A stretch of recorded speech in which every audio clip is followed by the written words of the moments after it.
How to install Edge in Windows 11. Hi guys, in this video I'll show you how you can install Microsoft Edge in Windows 11. So let's get into it.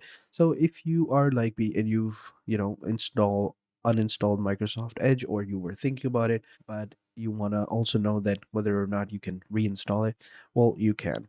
So there are a couple of ways. The easiest way, or the easiest method that I've found, is that if you've uninstalled it, all you got to do is just go into your Microsoft Store and install it from there.